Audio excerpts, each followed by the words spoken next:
মানে আগুন দিয়া করে দিছিল এবং সব বন্দিরা কিন্তু পালায় চলে গেছিল। এর ভিতরে যারা পালায় গেছিল এর ভিতরে অনেকে স্বেচ্ছায় আইসা আজি চলে আসছে, আর কিছু সংখ্যকে অ্যারেস্ট করা হয়েছে, কিন্তু সবাইরই কিন্তু অ্যারেস্ট করা এখনও যায় নাই, বাট আমাদের চেষ্টা আছে।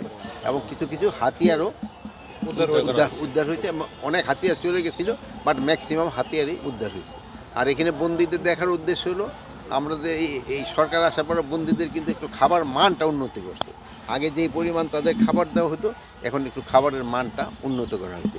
আর একটা জানেন যে নরসিংদীতে কিন্তু আমাদের একটা নতুন কারাগার হচ্ছে, যেহেতু এই কারাগারটা কিন্তু একটু অনেক সময় ওভারলোড হয়ে যায় এইটা। আর নরসিংদী একটা সমস্যা হলো, নরসিংদীতে রায়পুরাটা স্পেশালি এখানে খুব মানে মানুষ খুব অসহিষ্ণু এবং পিটাপিটি মারামারি লেগে আছে।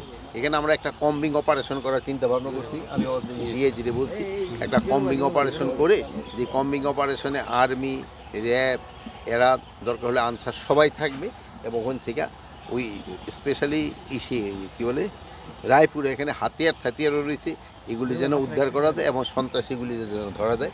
এই জন্য আপনাদেরও একটু সাহায্য এবং সহযোগিতার দরকার হবে। আর এখানে ভিতরে দেখলাম ম্যাক্সিমামই কিন্তু ম্যাক্সিমাম লোক মাদকের। এটার ক্ষেত্রে আপনাকে একটু দরকার, আপনারা জনগণকে একটু সচেতন করতে হবে। মাদকের তো কোনো উপকার তো নেই, এটা অপকার ছাড়া কিন্তু কোনো উপকার নেই। এটি করবেন। আর এই মাদকদের জন্য আমরা একটা স্পেশাল কারাগারেরও চিন্তা ভাবনা করা হচ্ছে। আর আমরা আরেকটা চিন্তা ভাবনা করছি, যেখানে কারাগারে যারা থাকে আপনারা দেখলেন যে ফ্যামিলিগুলি কিন্তু খুব খারাপ অবস্থায় থাকে।